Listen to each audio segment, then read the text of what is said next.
Hello guys, welcome to another episode of Clues, Cues and Reviews, and today we're looking at the 7 deadly sins, Nanatsu no Taizai, chapter 187 I believe, or was it 186? 187 I believe. An interesting chapter, and today we're looking at the main talking points, the 5-point review that we'll be doing today. To give you a bit of a heads up, a kind of rules to how this works. These are 5 points that I found interesting of this chapter and my thoughts on those. Rather than summarizing the whole chapter, I will focus on the points I enjoyed. These aren't a top 5 or 5 to 1 from best to worst or anything like that. These are just 5 points I enjoyed, my opinion. Hope you enjoy it. If this is the first time watching this video or you come across it, please subscribe to see all my other content as I update and release them. And always, if you enjoy the video or the chapter and you want to get involved, like and comment. But without further ado, let's get into the review. So the main talking point, or the first talking point I should say, is we get clarification that there is a goddess. Now we know this as readers because we read it, but everyone else is in disbelief, and we get told the character's or the goddess's name is Nero Basta or Nero Basta. Should have called her Nero Blaster, sounds better. Anyway, she's a divine Lance Corporal. Position rank is important, it talks about it later on. Realizing that the demons are about, the 10 commandments are about, talking about them being sealed and why they're out, she goes into action. She actually dispels the idea that she's using a vessel, Denzel's vessel as a sacrifice. She's I refute that. She goes into action. So quite simple point, but the important talking point here is she's a Lance Corporal goddess. So that's a very important point, number 1. Point number 2, we get to see the goddess's powers in action. She uses a technique called Arc, which pretty much destroys the lower end demons that we're accustomed to, the ones that the humans struggle with. Then, before she knows it, Derriere, I butchered her name before. I cannot believe I didn't call her Derriere from the beginning. She does say I'm going to talk from my ass. It makes sense, right? The Derriere or Derriere steps up behind her, and she also gets caught in the same technique. For most of what we see, I think her hair just gets singed, or part of that might be an ability, but her hair gets shorter. But other than that, nothing happens. She literally lets out a demon aura. She basically says, I'm going to talk on my ass, you are going to die. Other than that, nothing happens, and the goddess Nero Basta shits herself. That's point number 2.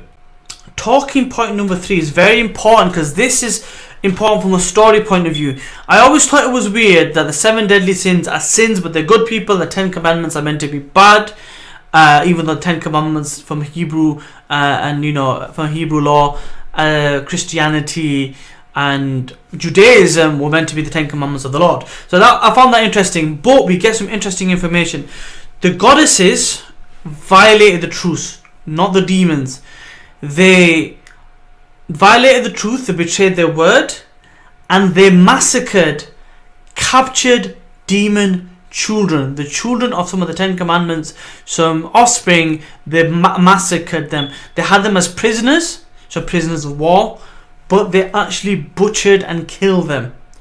This would be a very good reason for demons to get pissed off. So it's important to bear that in mind, because they always say perspective is interesting. When you have hindsight 2020 and everything's good when you look back.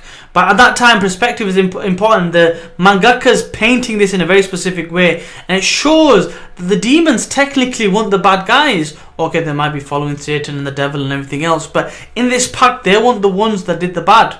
It was the goddesses. That's an interesting point number 3. Point number 4. Derriere does not give a shit. He literally wiped the floor with Denzel, the goddess. Doesn't really matter to her. She swiped, took him out. Denzel, for all accounts, is dead, unless the death of the goddess sacrificing that kind of energy brings him back. We don't know, but it looks like he got split in half, so there's a good chance he's dead. Even later on, the king has the look on his face as well. He did say last week, you fool, type of thing, because he probably saw that coming. Now, what happens next? 2 things. Number 1, Montpierre kind of scolds us. You look, I understand your point of view, I understand what you did, but bearing in mind, we were lucky this was a Lance Corporal ranked goddess or angel or divinity. Had this been one of the 4 top angels, we'd have been in trouble. 4 top angels, remember that's important. That's kind of going to the idea that archangels, you know, Gabriel, Michael, Azuriel, Raphael, you know what I mean. So that I found that quite interesting. And then panic comes about, people need to defend the castle, what do we do? You know, people have died, some people are puppets, everyone's crying all over the place. This sets up point number 5, which isn't as crazy, but come on, it was a nice line, I'm going to get to it.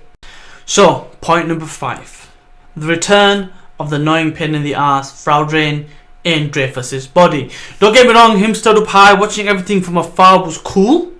The line, you know, you just throw that line in there like a typical bad guy. I thought that was interesting. We really need to get some closure on this Frau Drain situation. I think that's the only way, realistically, we're going to get some interesting developments from a Gauther point of view, because he's meant to be selflessness. That is who Frau Drain is, selflessness. That's his curse.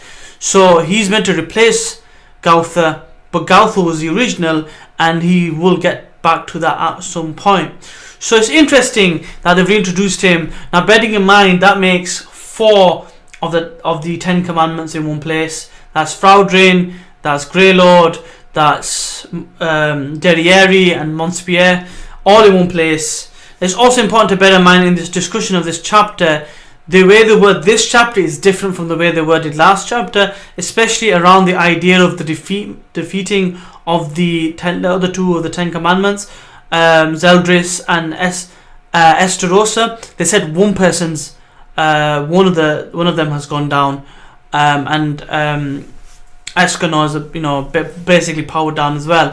So I found that interesting why they worded differently. Maybe there's been a change of plans, maybe bad translation, I'm not sure, but hopefully we'll get clarity in the near future. I'd love to see a rematch, but I want that in the distant future now. Anyway, that's pretty much a 5-point review. 5 interesting talking points. I have kind of gone over a little bit more than I wanted to. Hope you enjoyed the chapter. Like I said, if you're new to this, please give me a thumbs up. Let me know in the comment section below what you thought. Let's build a conversation.